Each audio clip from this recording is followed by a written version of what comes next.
സന്ദേശമുണർന്നാൽ ഒരു ഭവനത്തിൽ അഗ്നിമഴ പെയ്തിടും. പരിശുദ്ധാത്മാവേ കൃപ ചൊരിയണമേ, പരിശുദ്ധാത്മാവേ ശക്തി പകരണമേ. രണ്ട് കരങ്ങൾ ഉയർത്തിപ്പിടിച്ച് കണ്ണടച്ച് പ്രാർത്ഥിക്കണം കേട്ടോ. അങ്ങോട്ടും ഇങ്ങോട്ടും ഒന്നും ചിന്തിക്കേണ്ട. ദൈവത്തിൻ്റെ ആത്മാവ് ഈ ശുശ്രൂഷ സമയത്ത് അത്ഭുതകരമായിട്ട് നമ്മൾ ഇടപെടാൻ പോകുന്ന സമയമാണ്. ചില വചനം പറഞ്ഞ് നമ്മൾ ഈ വിഷയത്തിൽ അഭിഷേകത്തിന് വേണ്ടി പ്രാർത്ഥിക്കുകയാണ്. രണ്ട് കരങ്ങൾ സ്വർഗത്തിലേക്ക് ഉയർത്തിപ്പിടിച്ചോ. നിങ്ങൾ ഈ വചനങ്ങൾ ആമേൻ പറഞ്ഞ് ഏറ്റെടുത്തുകൊള്ളണം. യോഹന്നാന്റെ സുവിശേഷം 11-ാം അധ്യായം 40-ാം തിരുവചനം, വിശ്വസിച്ചാൽ നീ ദൈവമഹത്വം ദർശിക്കും. ഉച്ചത്തിൽ പറഞ്ഞേ ആമേൻ, ആമേൻ, ആമേൻ. പ്രത്യേകിച്ച് ഈ സമയം കരങ്ങൾ ഉയർത്തി പ്രാർത്ഥിക്കുമ്പോൾ ഏതെങ്കിലും നിയോഗങ്ങൾ മനസ്സിലോർക്കാമോ? ഏതെങ്കിലും വിഷയങ്ങൾ മനസ്സിലോർക്കാമോ? ഏതെങ്കിലും ലക്ഷ്യങ്ങൾ ഈ സമയം മനസ്സിലോർക്കണം. നീ എത്തിച്ചേരേണ്ട തുറമുഖത്ത് ദൈവം നിന്നെ എത്തിക്കുന്ന ശുശ്രൂഷയാണ്. നിന്നെ പെട്ടെന്ന് ദൈവം ആ വിഷയത്തിലേക്ക് എത്തിക്കും. നീ എത്തിച്ചേരേണ്ട സ്ഥലത്തേക്ക് എത്തിക്കും. ഇന്ന കാര്യം കർത്താവെ ഞാൻ സമർപ്പിക്കുന്നു. ഈ രോഗപീഡ എന്താ ചെയ്യേണ്ടെന്ന് അറിഞ്ഞുകൂടെ വിഷമമാണ്. ആ വിഷയത്തെ സമർപ്പിക്കുന്നു. കർത്താവെ അങ്ങ് ഇടപെടണമേ, ഈ വിഷയത്തിൽ എത്തിച്ചേരണമേ. പ്രാർത്ഥിക്കുന്നു. കരങ്ങൾ ഉയർത്തി. ലൂക്കാസ് വിശേഷം 18:27, മനുഷ്യർക്ക് അസാധ്യമായത് ദൈവത്തിന് സാധ്യമാണ്. ഉച്ചത്തിൽ പറഞ്ഞേ ആമേൻ, ആമേൻ. ജെറമിയ 32:27, ഞാൻ സകല മർത്യരുടെ ദൈവമായ കർത്താവാണ്, എനിക്ക് അസാധ്യമായി എന്തെങ്കിലും ഉണ്ടോ? ഉച്ചത്തിൽ പറയുന്നു. സങ്കീർത്തനം 37:4, കർത്താവിൽ ആനന്ദിക്കുക, അവിടെ നിന്റെ ആഗ്രഹങ്ങൾ സാധിച്ചതിന് ഉച്ചത്തിലൊന്ന് ക്ലെയിം ചെയ്തേ. ലൂക്ക 1:37, ദൈവത്തിനൊന്നും അസാധ്യമല്ല. ഉച്ചത്തിൽ പറഞ്ഞേ. റോമാലേഖനം 15:13, പ്രത്യാശയുടെ ദൈവം നിങ്ങളുടെ വിശ്വാസത്താൽ സകല സന്തോഷവും സമാധാനവും കൊണ്ട് നിങ്ങളെ നിറയ്ക്കട്ടെ. അങ്ങനെ പരിശുദ്ധാത്മാവിന്റെ ശക്തിയാൽ നിങ്ങൾ പ്രത്യാശയിൽ സമൃദ്ധി പ്രാപിക്കുകയും ചെയ്യട്ടെ. ജെറമിയ 33:3, എന്നെ വിളിക്കുക, ഞാൻ മറുപടി നൽകും. നിന്റെ ബുദ്ധിക്ക് അതീതമായ മഹത്വം നിഗൂഢവുമായ കാര്യങ്ങൾ ഞാൻ നിനക്ക് വെളിപ്പെടുത്തും. ജോബിന്റെ പുസ്തകം 11-ാം അധ്യായം 18-ാം തിരുവചനം, പ്രത്യാശയുള്ളത് കൊണ്ട് നിനക്ക് ആത്മവിശ്വാസമുണ്ടാകും, നീ സംരക്ഷിക്കപ്പെടുകയും സുരക്ഷിതനായി വിശ്രമിക്കുകയും ചെയ്യൂ. ഫിലിപ്പി 4:13, എന്നെ ശക്തനാക്കുന്നവനിലൂടെ എല്ലാം ചെയ്യാൻ എനിക്ക് സാധിക്കും. രണ്ട് കരങ്ങൾ സ്വർഗത്തിലേക്ക് ഉയർത്തിപ്പിടിച്ച് ഈ കഷ്ടതയിൽ, ഈ ഞെരുക്കത്തിൽ നിന്നെ എത്തിക്കേണ്ട ഇടത്ത് എത്തിക്കാൻ കഴിവുള്ളവൻ നിന്റെ തൊട്ട് മുമ്പിൽ നിൽക്കുമ്പോൾ നീ വിശ്വസിക്കണം, ഈ ജീവിതത്തില് എന്തെല്ലാം കടലിലെ തിരമാലകൾ ആഞ്ഞടിച്ചാലും, എന്തെല്ലാം വഞ്ചിയില് വെള്ളം കേറിയാലും, ഞാൻ മുങ്ങിത്താഴുമെന്ന് കരുതിയാലും, എന്റെ ദൈവം എന്റെ കൂടെയുണ്ട്. എന്റെ ജീവിതത്തിൽ ഞാൻ വിശ്വസിക്കുന്നു. ഞാൻ എന്റെ കർത്താവിനെ വിളിച്ചപേക്ഷിക്കുന്നു. അവിടുന്ന് എനിക്ക് ശാന്തത നൽകും, അവിടുന്ന് എനിക്ക് ധൈര്യം നൽകും. ഞാൻ വിശ്വസിച്ച് പ്രാർത്ഥിക്കുന്നു. കരങ്ങൾ ഉയർത്തിപ്പിടിച്ച് യേശുവേ വിളിക്കട്ടെ, വിളിക്കട്ടെ, വിളിക്കട്ടെ, വിളിക്കട്ടെ, വിളിക്കട്ടെ. ഓ ദൈവമേ, ഞങ്ങൾ വിശ്വസിച്ച് പ്രാർത്ഥിക്കുന്നു. യോഹന്നാന്റെ സുവിശേഷം 6-ാം അധ്യായം, സെന്റ് ജോൺസ് ഗോസ്പൽ ചാപ്റ്റർ 6:21, 6-ാം അധ്യായം 21-ാം തിരുവചനം ഒന്ന് വായിച്ചേ. ഭയപ്പെടേണ്ട, അവനെ വള്ളത്തിൽ കയറ്റാൻ അവർ ആഗ്രഹിച്ചു. അവനെ വള്ളത്തിൽ കയറ്റാൻ അവർ ആഗ്രഹിച്ചു. കണ്ടോ? ആര്? ശിഷ്യന്മാർ ആഗ്രഹിച്ചു. ആഗ്രഹിച്ചു എന്ന് പറഞ്ഞു കഴിഞ്ഞാൽ ദൈവ സാന്നിധ്യം അവർ ഉറപ്പിച്ചു. എന്നിട്ട് പെട്ടെന്ന് വള്ളം അവർ ലക്ഷ്യം വെച്ചിരുന്ന കരയ്ക്കടുത്തു. ഹല്ലേലൂയ. പെട്ടെന്ന് പറഞ്ഞേ, പെട്ടെന്ന്, പെട്ടെന്ന്. പെട്ടെന്ന് അവർ ലക്ഷ്യം വെച്ചിരുന്ന കരയ്ക്കടുത്തു. പെട്ടെന്ന് നിന്റെ ലക്ഷ്യം സാധിക്കും. പെട്ടെന്ന് നിന്റെ നിയോഗത്തിന് ഒരു ഉത്തരം ഉണ്ടാവും. നീ ഇങ്ങനെ കിടന്ന് സ്ട്രഗിൾ ചെയ്തുകൊണ്ടിരിക്കുവല്ലേ, നിന്റെ വിഷയത്തിന് പെട്ടെന്ന് ഒരു ഉത്തരം ലഭിക്കാൻ ചെയ്യേണ്ട കാര്യം, നിന്റെ കഷ്ടതയിൽ, ഈ ഞെരുക്കത്തിൽ ദൈവത്തെ വിളിച്ചപേക്ഷിക്കുക. Praise the Lord. Hallelujah, hallelujah. ഈ വിഷയത്തെക്കുറിച്ച് അപ്പസ്തോല പ്രവർത്തന പുസ്തകത്തിൽ പൗലോസ്ലീഹായുടെ ചില അനുഭവങ്ങളുണ്ട്. ഈ സമയത്ത് അപ്പസ്തോല പ്രവർത്തനം 23-ാം അധ്യായം, acts of the Apostles chapter 23, 23-ാം അധ്യായം, അതിൻ്റെ 11-ാം തിരുവചനം, പൗലോസ്ലീഹായുടെ ജീവിതത്തിന്റെ ഒരു ലക്ഷ്യത്തെക്കുറിച്ച് ഓർമ്മപ്പെടുത്തുകയാണ്. നമ്മൾ അത് അങ്ങനെ തന്നെ മനസ്സിലാക്കി വായിക്കണം. 23-ാം അധ്യായം ചാപ്റ്റർ 23 വേഴ്സ് 11 അപ്പസ്തോല പ്രവർത്തനം പൗലോസ്ലീഹായെ കുറിച്ചാണ്. നമ്മൾ ഓർത്തോണം, പൗലോസ്ലീഹായുടെ ശുശ്രൂഷ ജീവിതത്തിൽ ചില കാര്യങ്ങൾ പൗലോസ്ലീഹായ്ക്ക് ഒരു ബോധ്യം കൊടുക്കുകയാണ്. വായിക്കാം. അടുത്ത രാത്രി കർത്താവ് അവന് പ്രത്യക്ഷപ്പെട്ടു. ആർക്കാണ്? പൗലോസ്ലീഹായ്ക്ക്. പൗലോസ്ലീഹായുടെ മുമ്പിൽ കർത്താവ് പ്രത്യക്ഷപ്പെട്ട ഒരു കാര്യം പറഞ്ഞു. എന്താ പറഞ്ഞത്? ധൈര്യമായിരിക്കുക, ജെറുസലേമിൽ എന്നെ കുറിച്ച് നീ സാക്ഷ്യം നൽകിയതുപോലെ തന്നെ റോമായിലും സാക്ഷ്യം നൽകേണ്ടിയിരിക്കുന്നു. ഹല്ലേലൂയ എന്ന് പറഞ്ഞു കഴിഞ്ഞാൽ പൗലോസ്ലീഹായോട് ദൈവത്തിന്റെ ആത്മാവ് ഒരു ശക്തമായ പ്രചോദനം കൊടുക്കുകയാണ്. നീ എങ്ങോട്ട് പോകണം? റോമായിലേക്ക് പോകണം. നീ റോമായിൽ പോയിട്ട് സാക്ഷ്യപ്പെടുത്തണം. നീ റോമായിൽ പോയിട്ട് വചനം പറയണം. അപ്പൊ ഈ റോമ എന്ന് പറയുന്ന ദേശത്തേക്ക് യാത്രയുണ്ട്. നിങ്ങൾ ആ യാത്രയുടെ കാഠിന്യം അറിയുവാനാണ് 27-ാം അധ്യായവും 28-ാം അധ്യായവും ഒന്ന് തുറന്നേ. അപ്പൊ ചില കാര്യങ്ങൾ അതിൽ എഴുതിയിട്ടുണ്ടല്ലോ. ഇന്നത്തെ ദിവസത്തിൽ ഒരു ഹോംവർക്ക് പോലെ നിങ്ങൾക്ക് വായിക്കാൻ പറ്റിയ ചില വചനഭാഗങ്ങളിൽ ഒന്നാണ് പൗലോസ്ലീഹായുടെ റോമായിലേക്കുള്ള കപ്പൽ യാത്ര. 27-ാം അധ്യായം റോമായിലേക്കുള്ള കപ്പൽ യാത്രയാണ്. അത് വളരെ സാഹസം നിറഞ്ഞതാണ്, അപകടം പിടിച്ച ഒരു യാത്രയാണ്. ആ യാത്രയുടെ ചില പീഡകളൊക്കെ എഴുതിയിട്ടുണ്ടല്ലോ. 27-ാം അധ്യായം അതിൻ്റെ 13-ാം തിരുവചനത്തിന്റെ തൊട്ട് മുകളിലൊരു ഹെഡിങ് കൊടുത്തിട്ടുണ്ടല്ലോ. പെട്ടെന്ന് മനസ്സിലാവാനാണ് ആ വചനം ഒന്ന് വായിച്ചേ. കൊടുങ്കാറ്റും കപ്പൽ നാശവും. റോമായിലേക്കുള്ള യാത്രയിൽ സംഭവിച്ച കാര്യം എന്താ? വലിയ കൊടുങ്കാറ്റ് എന്ന് പറഞ്ഞു കഴിഞ്ഞാൽ ലക്ഷ്യത്തിലോട്ട് എത്താൻ പറ്റുന്നില്ല. വലിയ ഞെരുക്കം, കൊടുങ്കാറ്റ്, പ്രതിസന്ധിയോട് പ്രതിസന്ധി, ഭാരത്തോട് ഭാരം, അസ്വസ്ഥതയോട് അസ്വസ്ഥത. എന്നിട്ട് ഇവർ യാത്ര ചെയ്തിരുന്ന ആ കപ്പൽ നശിച്ചുപോയി. അപ്പൊ മൊത്തത്തിൽ പ്രതിസന്ധിയോട് പ്രതിസന്ധിയാണ്. എന്തു ചെയ്യും? പ്രിയപ്പെട്ട സഹോദരങ്ങളെ, ഈ കപ്പൽ യാത്രയിൽ ഈ പ്രതിസന്ധിയുടെ നടുവിൽ പൗലോസ്ലീഹ കൂടെയുള്ളവർക്ക് കൊടുക്കുന്നൊരു ധൈര്യത്തെക്കുറിച്ചൊക്കെ വചനമുണ്ട്. 27-ാം അധ്യായം അതിൻ്റെ 33-ാം തിരുവചനം ഒന്ന് വായിച്ചേ. 33-ാം തിരുവചനം വായിച്ചേ. പ്രഭാതമാകാറായപ്പോൾ ഭക്ഷണം കഴിക്കാൻ പൗലോസ് എല്ലാവരെയും പ്രേരിപ്പിച്ചു. വലിയ തകർച്ചയുടെ നടുവിലാണ് കേട്ടോ. കാരണം അവർക്ക് ഭക്ഷണമൊന്നും കഴിക്കാൻ പറ്റിയൊരു മാനസിക അവസ്ഥയിലല്ല, വലിയ ഞെരുക്കത്തിലാണ്. മൊത്തം പ്രതിസന്ധിയോട് പ്രതിസന്ധി. അപ്പോൾ വായിച്ചേ.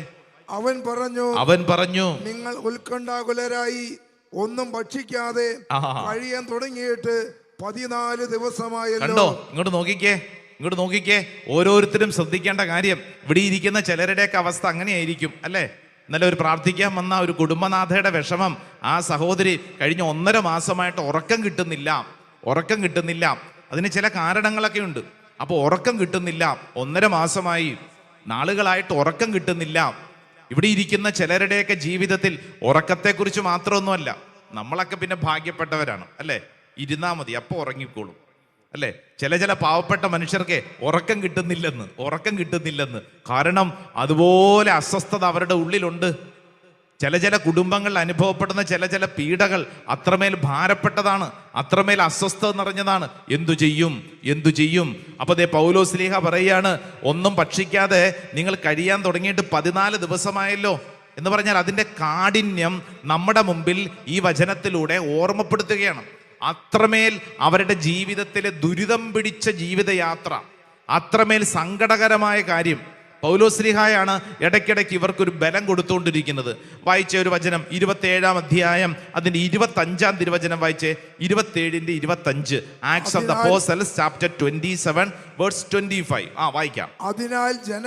അതിനാൽ ജനങ്ങളെ നിങ്ങൾ ധൈര്യമായിരിക്കുവിൻ. എന്നോട് പറഞ്ഞതെല്ലാം അതുപോലെ സംഭവിക്കും എന്ന് എന്റെ ദൈവത്തിൽ ഞാൻ വിശ്വസിക്കുന്നു. ദൈവം പറഞ്ഞ കാര്യങ്ങൾ അതേപടി സംഭവിക്കും. ഹല്ലേലൂയ. ഹല്ലേലൂയ. രണ്ട് കരങ്ങൾ സ്വർഗത്തിലേക്ക് ഉയർത്തി പറഞ്ഞ്, ദൈവം എന്നോട് പറഞ്ഞത് ദൈവം എന്നോട് പറഞ്ഞത് അതേപടി സംഭവിക്കും. അതേപടി സംഭവിക്കും. ദൈവം എനിക്ക് തന്നത് ദൈവം എനിക്ക് തന്നത് അതേപടി സംഭവിക്കും. അതേപടി സംഭവിക്കും. ദൈവത്തിന്റെ വാഗ്ദാനം ദൈവത്തിന്റെ വാഗ്ദാനം മാറ്റമില്ല. മാറ്റമില്ല. അതെന്നിൽ സംഭവിക്കട്ടെ. അതെന്നിൽ സംഭവിക്കട്ടെ. ഇന്നത്തെ ദുരിതം, ഇന്നത്തെ ദുരിതം, തകർച്ച, ഭാരം അനുഗ്രഹമാക്കി ദൈവം മാറ്റും. ദൈവം മാറ്റും. ഞാൻ എത്തേണ്ട സ്ഥലത്ത് ദൈവം എത്തിക്കും. എന്റെ നിയോഗത്തിൽ ദൈവം ഇടപെടുന്നു. ഹല്ലേലൂയ. ഇത് വിശ്വസിച്ചോണം കേട്ടല്ലോ. പൗലോസ്ലീഹ കൂടെ ഉണ്ടായിരുന്നവർക്ക് കൊടുത്തത് എന്താ? ധൈര്യമായിരിക്കുവിൻ, എന്നോട് പറഞ്ഞതെല്ലാം അതുപോലെ സംഭവിക്കുമെന്ന് എൻ്റെ ദൈവത്തിൽ ഞാൻ വിശ്വസിക്കുന്നു. യെസ്, കണ്ടോ, ഒരു ദ്വീപിൽ നാം ചെന്നു പറ്റും. അടുത്ത വചനത്തിൽ പൗലോസ്ലീഹ ഉറപ്പ് കൊടുത്തതാ, നമ്മൾ ചെല്ലുമെന്ന്, നമുക്ക് എത്തിപ്പറ്റാൻ പറ്റുമെന്ന്, ദൈവം ഇടപെടുമെന്ന്. Hallelujah, hallelujah. ധൈര്യമായിരിക്കുവിൻ, ധൈര്യം വേണം. ഇപ്പൊ എന്താണ് ക്ഷീണിച്ച് വിഷമിച്ച് ഇരിക്കുന്നത്? ഉറക്കവും ഇല്ല, പ്രശ്നമാണ്. അച്ഛൻ ഇത് പറഞ്ഞ വല്ലോ മനസ്സിലാവുമോ? എൻ്റെ അവസ്ഥ ശോചനീയമാണ്. അങ്ങനെ ഇരിക്കാനല്ലെന്ന്. ധൈര്യമായിരിക്കണം, ധൈര്യമായിരിക്കണം. എന്തെല്ലാം കാര്യങ്ങളാണെങ്കിലും അതിൻ്റെ ഒത്ത നടുവിൽ ലക്ഷ്യസ്ഥാനത്ത് ദൈവം നിന്നെ എത്തിക്കും. ഒച്ചത്തിൽ പറഞ്ഞേ ആമേൻ, ആമേൻ. ഈ വിഷയത്തിൽ കർത്താവ് ഇടപെടുന്നു. നിന്റെ രോഗപീഠയിൽ കർത്താവ് ഇടപെടുന്നു. സഹോദരി, അങ്ങനെ തന്നെ വിശ്വസിച്ചോണം കേട്ടോ. കുടുംബത്തിലെ പ്രശ്നത്തിൽ സഹോദര, കർത്താവ് ഇടപെടുമെന്ന് അങ്ങനെ തന്നെ വിശ്വസിച്ചോണം. ഇപ്പോഴുള്ള ഈ കൊടുങ്കാറ്റ്, വഞ്ചിയിലേക്ക് കടന്നു വരുന്ന തിരമാലകളുടെ ആധിക്യം കണ്ട് നീ ഭയപ്പെടേണ്ട, നീ ഭാരപ്പെടേണ്ട. ഈ വിഷയത്തിൽ ദൈവമായ കർത്താവ് അത്ഭുതകരമായിട്ട് ഇടപെടും. നാം എത്തിച്ചേരേണ്ട ലക്ഷ്യത്തിൽ ദൈവം എത്തിക്കും. ആമേൻ, ആമേൻ. യാത്രയിൽ പ്രതിസന്ധികൾ ഉണ്ടാവും കേട്ടല്ലോ. പ്രതിസന്ധികൾ ഉണ്ടാകും, ജീവിതത്തിൽ പ്രതിസന്ധികൾ ഉണ്ടാകും. ആമേൻ. അടുത്തിരിക്കുന്ന ആളോട് പറഞ്ഞു കൊടുത്ത, ജീവിതത്തിൽ പ്രതിസന്ധികൾ ഉണ്ടാകും, ഉണ്ടാകും, ഉണ്ടാകും. ചിലരുടെ ചിന്ത എന്താ? ഒരു പ്രതിസന്ധി ഉണ്ടാവില്ല, ഒരു പ്രതിസന്ധി ഉണ്ടാവില്ല. അങ്ങനെയല്ല, പ്രതിസന്ധികൾ ഉണ്ടാവുമെന്ന്. വിചാരിക്കാത്ത പ്രതിസന്ധികൾ ഉണ്ടാവും. വിചാരിക്കാത്തത്, നമ്മൾ വിചാരിക്കുന്ന ചില പ്രതിസന്ധികളുണ്ട്. വിചാരിക്കുന്ന പ്രതിസന്ധികളെ കൈകാര്യം ചെയ്യാൻ നമുക്ക് ഈസിയാണ്, കാരണം നമ്മുടെ മനസ്സ് അതനുസരിച്ച് ഒരുക്കപ്പെട്ടിരിക്കുകയാണ്. എന്നാൽ വിചാരിക്കാത്ത പ്രതിസന്ധികൾ ഉണ്ടാകുമ്പോൾ നമ്മൾ ഭാരപ്പെടരുത്. പ്രതിസന്ധികൾ ജീവിതത്തിൻ്റെ ഭാഗമാണ്. കൊടുങ്കാറ്റടിക്കും, നിന്റെ വഞ്ചിയിൽ തിരമാലകൾ കയറും, വഞ്ചി മുങ്ങുന്ന പോലെ തോന്നും. യെസ്, ഇതെല്ലാം സംഭവിക്കുമ്പോൾ എല്ലാം തീർന്നല്ലോ, അടിതെറ്റിയല്ലോ, വീണല്ലോ, തീർന്നു. തലയ്ക്കകത്തോട്ട് നിരാശ കൊണ്ടുവരാനല്ല, മറിച്ച് ഈ വചനഭാഗങ്ങൾ നിന്നെ ഓർമ്മപ്പെടുത്തുന്നത്, നിന്നെ ദൈവം ലക്ഷ്യത്തിൽ എത്തിക്കും. ഒച്ചത്തിൽ പറഞ്ഞേ ആമേൻ, ആമേൻ. നിന്നെ ലക്ഷ്യത്തിൽ ദൈവം എത്തിക്കും. ആമേൻ, ആമേൻ, ആമേൻ. ഇന്ന് രാവിലെ ഒരു ചെറുപ്പക്കാരൻ ഞാൻ കൈ കൊടുത്ത് അവന്റെ മുഖത്തെ ചിരി കണ്ടിട്ട് വരുവാ. കാരണം അവൻ പറഞ്ഞു, അച്ഛാ, ഞാനൊരു കൊച്ചിന്റെ അപ്പനായി. ഞാൻ പറഞ്ഞു, അത് നല്ല കാര്യം. എന്താ ഇത്രമേൽ സന്തോഷിക്കാൻ കാരണം? അച്ഛാ, ഈ കഴിഞ്ഞ നാളിൽ ഞാൻ കടന്നു പോയത് അതുപോലത്തെ ദുരന്തങ്ങൾക്കിടയിലാണ്. അച്ഛാ, ഈ കൊച്ച് ഉള്ളിൽ രൂപപ്പെട്ടപ്പോൾ മുതൽ പലവിധ പ്രശ്നങ്ങൾ ഞങ്ങളുടെ വീട്ടിലുണ്ടായി. ഈ കൊച്ച് ഉള്ളിലുള്ളപ്പോൾ തന്നെ വീട്ടിലുണ്ടായ പ്രതിസന്ധികൾ പറഞ്ഞാൽ തീരാത്തവണ്ണമുള്ള പ്രതിസന്ധിയാണ്. ഒത്തിരി നാളത്തെ കാത്തിരിപ്പിന് ശേഷം അച്ഛ ഒരു കുഞ്ഞ് ദൈവം സമ്മാനിച്ചത്. ഒത്തിരി നാളത്തെ കാത്തിരിപ്പിന് ശേഷം. അങ്ങനെ ഇരിക്കെ ആശുപത്രിയിൽ പോയി ഒരു ചെക്കപ്പ് നടത്തിയപ്പോഴാണ് അറിഞ്ഞത് ഈ കൊച്ച് അല്പം കോംപ്ലിക്കേറ്റഡ് ആണ്. ഈ കൊച്ചിൻ്റെ ശരീരത്തിൽ ചില പ്രശ്നങ്ങളുണ്ട്. എന്ത് ചെയ്യും? ഡോക്ടർ ഒരു സജഷൻ പറഞ്ഞു, അബോർഷൻ നടത്തിയാലോ. അച്ഛാ, കാത്തിരുന്നതല്ലേ, എങ്ങനെയാ അച്ഛാ കളയണേ? മനസ്സനുവദിച്ചില്ല അച്ഛാ. എന്തു തന്നെയാണെങ്കിലും നമുക്ക് നേരിടാം. ഇവരൊരുമിച്ച് പ്രാർത്ഥിച്ചു. അച്ഛാ, അതുപോലെ പ്രതിസന്ധിയായിരുന്നു. വീട്ടിലുള്ളവർ പോലും പറഞ്ഞു, എടാ, ഇങ്ങനെ ഒരു കുഞ്ഞ് ജനിച്ചു കഴിഞ്ഞാൽ നിനക്കത് താങ്ങാൻ പറ്റില്ല. നിങ്ങളുടെ ജീവിതം മുഴുവൻ നിങ്ങൾക്കൊരു ഭാരമായിരിക്കും. ആ കൊച്ചിന് ചില വൈകല്യങ്ങൾ ഉണ്ടാകുമെന്നൊക്കെ പറഞ്ഞില്ലേ ഡോക്ടർ? ഈ ചെറുപ്പക്കാരൻ പറഞ്ഞു, സർവശക്തനായ ദൈവം എൻ്റെ ഡോക്ടർ അവിടുന്ന് തരുന്നതിനെ ഞാൻ 2 കൈയോടും കൂടെ സ്വീകരിക്കും. പെണ്ണിനും ചെറുക്കനും നല്ല ബലമാണ്. മിനിഞ്ഞാന്ന് ഇവിടുന്ന് വലിയ ദൂരമല്ലാതെ ഒരു ഹോസ്പിറ്റലിൽ ഈ പെണ്ണ് പ്രസവിച്ച് നല്ല മിടുക്കൻ ഒരു ആൺകുഞ്ഞ്. ഈ ചെറുപ്പക്കാരൻ ഇന്ന് രാവിലെ കൈ കൊടുത്തോണ്ട് എൻ്റെ കൈയെ പിടിച്ചോണ്ട് അവൻ ഇങ്ങനെ കൈ വിടുന്നില്ല. ഈ കൈ പിടിച്ചോണ്ട് അവൻ പറയാണ്, അച്ഛാ ദൈവം ഉണ്ടച്ചാ, ദൈവം ഉണ്ടച്ചാ, കൊടുങ്കാറ്റടിച്ചച്ചാ, വഞ്ചിയിൽ വെള്ളം കയറി മുങ്ങി താഴുമെന്ന് എനിക്ക് തോന്നി. പക്ഷെ അച്ഛാ ഞാൻ വിട്ടില്ല. അച്ഛാ എൻ്റെ കുഞ്ഞിനുണ്ടല്ലോ ഒരു ശാരീരികമായ കുഴപ്പവുമില്ല. നല്ല കയ്യടി കർത്താവായി ഈശോയ്ക്ക് കൊടുത്തേ. ഹല്ലേലൂയ. എന്റെ പ്രിയപ്പെട്ടവരെ, സർവശക്തനിൽ നീ വിശ്വസിച്ചോണം. ധൈര്യമായിരിക്കൂ. നിനക്ക് ശാന്തത വേണ്ടേ എങ്കിൽ നീ ദൈവത്തെ വിളിച്ചപേക്ഷിച്ചോണം. സങ്കീർത്തകൻ അതാണ് നമ്മളെ പഠിപ്പിച്ചത്. പൗലോസ്ലീഹ കൂടെയുള്ളവർക്ക് ധൈര്യം കൊടുത്തിട്ട് പറഞ്ഞു, വിഷമിക്കേണ്ടെന്ന്. കപ്പലിലേക്ക് വലതും വന്ന് നമ്മളെ നശിപ്പിക്കും, നമ്മുടെ ജീവിതം തീർന്നുവെന്ന് നമുക്ക് തോന്നും, പക്ഷേ അങ്ങനെ തീരത്തില്ലെന്ന്. നിങ്ങളൊരു കുഞ്ഞു വചനം കൂടെ ഒന്ന് വായിച്ചേ. ഈ പൗലോസ്ലീഹയുടെ ജീവിതത്തിൽ സംഭവിച്ച കാര്യം 28-ാം അധ്യായം അതിൻ്റെ 14-ാം തിരുവചനം ഒന്ന് വായിച്ചാലോ? 14-ാം തിരുവചനം 28-14 വായിച്ചോ. അവിടെ ഞങ്ങൾ ചില സഹോദരരെ കണ്ടു. ഒരാഴ്ച തങ്ങളോടൊപ്പം താമസിക്കാൻ അവർ ഞങ്ങളെ ക്ഷണിച്ചു. യെസ്, അടുത്ത വചനം ശ്രദ്ധിച്ചേ. പിന്നെ ഞങ്ങൾ റോമായിൽ വന്നു ചേർന്നു. റോമായിൽ വന്നു ചേർന്നു. എങ്ങോട്ടുള്ള യാത്രയാ നമ്മൾ തുടങ്ങിയത്? 23-ാം അധ്യായം 11-ാം തിരുവചനത്തിൽ ദൈവത്തിന്റെ ആത്മാവ് പൗലോസ്ലീഹായോട് പറഞ്ഞടാ, നീ റോമായിൽ പോയി സാക്ഷ്യപ്പെടുത്തണം. ഈ റോമായിലേക്കുള്ള യാത്ര മധ്യത്തിൽ ഉണ്ടായ ഞെരുക്കം, പ്രതിസന്ധി, അസ്വസ്ഥത ലക്ഷ്യത്തിൽ എത്തിച്ചേരുമോ എന്നുള്ള വലിയ സങ്കടം. എന്നാൽ വചനം പഠിപ്പിക്കുന്നു, അവ റോമായിൽ വന്ന് ചേർന്നു. നിന്റെ ലക്ഷ്യത്തിൽ ദൈവം നിന്നെ എത്തിക്കും. ഒച്ചത്തിൽ പറ ആമേൻ. നിന്റെ നിയോഗത്തിനൊരു പൂർത്തീകരണം ഉണ്ടാകും. പറ ആമേൻ. നിന്റെ പ്രാർത്ഥനയ്ക്ക് ഉത്തരമുണ്ട്. ആമേൻ. നിന്റെ പ്രാർത്ഥനയ്ക്ക് ഉത്തരമുണ്ടെന്ന്. നിന്റെ നിലവിളിയിൽ കർത്താവ് ഇടപെടും. യെസ് യെസ്, ഇത് കർത്താവ് പഠിപ്പിക്കുന്നൊരു കാര്യമാണ്. അങ്ങനെ ഉണ്ടെങ്കിൽ എന്താ ചെയ്യേണ്ടതെന്നും കൂടെ വചനം പറയും. ആ വചനം കൂടെ ഒന്ന് വായിച്ചാലോ? 28-ാം അധ്യായം അതിൻ്റെ 15-ാം തിരുവചനം. നെക്സ്റ്റ് സെന്റൻസ്, റോമായിൽ എത്തിച്ചേർന്നു. ആ ജനത ചെയ്ത കാര്യം എന്താന്ന് വചനം പറയുന്നു. വായിച്ചാലോ? അവിടെയുള്ള സഹോദരർ ഞങ്ങളെ കുറിച്ച് കേട്ടറിഞ്ഞ് ഞങ്ങളെ സ്വീകരിക്കുവാൻ ആപ്യൂസ്പുരവും ത്രിമണ്ഡപവും വരെ വന്നു. അടുത്ത സെന്റൻസ് വായിച്ചോ. അവരെ കണ്ടപ്പോൾ പൗലോസ് ദൈവത്തിന് നന്ദി പറയുകയും ധൈര്യം ആർജിക്കുകയും ചെയ്തു. ഹല്ലേലൂയ. അവരെ കണ്ടപ്പോൾ ആർക്ക് നന്ദി പറഞ്ഞു? ദൈവത്തിന് നന്ദി പറഞ്ഞു. അവരെ കണ്ടപ്പോൾ അവർക്കല്ല നന്ദി പറഞ്ഞത്, മറിച്ച് ആർക്ക് നന്ദി പറഞ്ഞു? ദൈവത്തിന് നന്ദി പറഞ്ഞു. ദൈവത്തിന് നന്ദി പറഞ്ഞു, എന്നിട്ട് ധൈര്യം ആർജിക്കുകയും ചെയ്തു. നിങ്ങൾ ഈ വചനഭാഗം വായിച്ചു പോകുമ്പോൾ ശ്രദ്ധിച്ചോന്ന് എനിക്ക് അറിഞ്ഞുകൂടാ, 3-4 കുഞ്ഞു കുഞ്ഞു കാര്യങ്ങൾ നമ്മുടെ ജീവിതത്തിൽ പ്രായോഗികമാക്കാൻ വചനത്തിൽ നമ്മളെ കൃത്യമായിട്ട് പഠിപ്പിച്ചു. എന്താണെന്നറിയോ? തങ്ങളുടെ കഷ്ടതയിൽ അവർ ദൈവത്തെ വിളിച്ചപേക്ഷിച്ചു, ദൈവത്തിന് നന്ദി പറഞ്ഞു. ഇങ്ങനെ അവർ ഒരു നിലപാടെടുത്തപ്പോൾ ചില കാര്യങ്ങൾ, ഒന്നാമത് ശാന്തത കൈവന്നു. എന്താണ് ശാന്തത? നമുക്ക് വേണ്ടേ? വേണം വേണം ശാന്തത.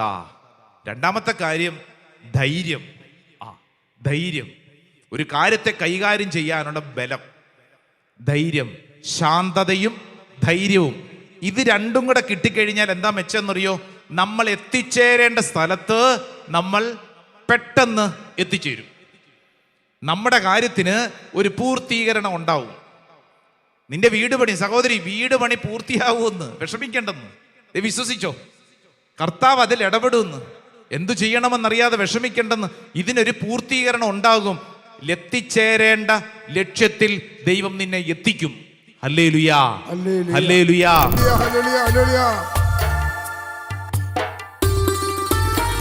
രണ്ട് കരങ്ങളും നെഞ്ചോട് ചേർത്ത് കണ്ണുകൾ അടച്ച് ഓരോ വ്യക്തിയും വിശ്വസിക്കണം. യെസ്, എന്റെ ജീവിതത്തിൽ ദൈവമുണ്ട്. എന്റെ വഞ്ചിയിൽ അമരത്ത് ചാഞ്ഞുറങ്ങുന്നൊരുവനുണ്ട്. അവൻ എന്റെ രക്ഷകനാണ്. ക്ലേശങ്ങളാം തിരകളേറ്റു ഞാൻ വലയുമ്പോൾ, ആമേൻ. രോഗങ്ങളാം കാറ്റടിച്ചൻ തോണിയുലയുമ്പോൾ, ക്ലേശങ്ങളാം തിരകളേറ്റു ഞാൻ വലയുമ്പോൾ, ഓ കർത്താവേ, രോഗങ്ങളാം കാറ്റടിച്ചൻ തോണിയുലയുമ്പോൾ, ഞാൻ വിശ്വസിക്കുന്നു. ക്ലേശങ്ങളാം തിരകളേറ്റു ഞാൻ വലയുമ്പോൾ, എന്റെ കഷ്ടതയുടെ നടുവിൽ, രോഗങ്ങളുടെ നടുവിൽ ആമേൻ.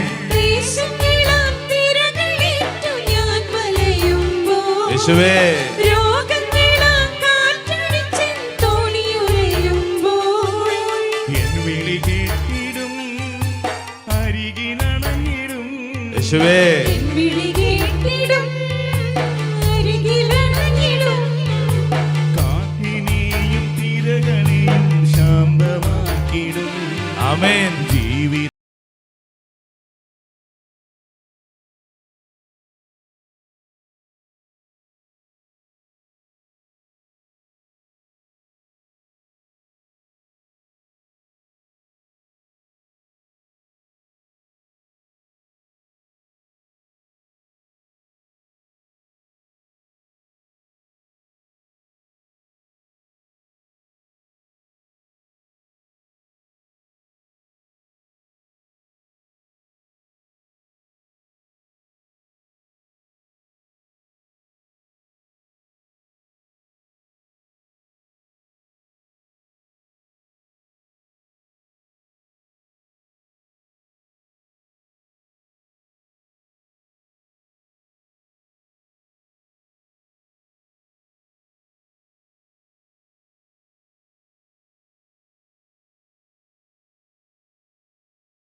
യാത്ര പോകുന്നു ജീവിതമാം അലകടലിൽ തോണിയേറി ഞാൻ സീയോനിൻ തീരം തേടി യാത്ര പോകുന്നു. രണ്ട് കരങ്ങൾ സ്വർഗത്തിലേക്ക് ഉയർത്തി ഈശോയെ എന്ന് വിളിച്ച് സ്തുതിക്കട്ടെ, സ്തുതിക്കട്ടെ, സ്തുതിക്കട്ടെ. ദൈവത്തിന്റെ ആത്മാവ് അത്ഭുതകരമായിട്ട് പ്രവർത്തിക്കട്ടെ. ഓ ദൈവമേ, ഈ ശുശ്രൂഷ സമയത്ത് ഒരു പുത്തൻ അഭിഷേകം ഈ ദൈവജനത്തിന്റെ മേൽ വെളിപ്പെടട്ടെ. എല്ലാ തടസ്സങ്ങളും കർത്താവിന്റെ ആത്മാവ് എടുത്തു മാറ്റട്ടെ. ഒരു പുതിയ അഭിഷേകത്തിന് ശക്തി ഓരോ വ്യക്തിയുടെയും ശരീരത്തിലും മനസ്സിലും ആത്മാവിലും നിറയട്ടെ. ഓ ദൈവമേ, ഞങ്ങൾ അങ്ങയിൽ ആശ്രയിക്കുന്നു, ഞങ്ങൾ അങ്ങയിൽ വിശ്വസിക്കുന്നു.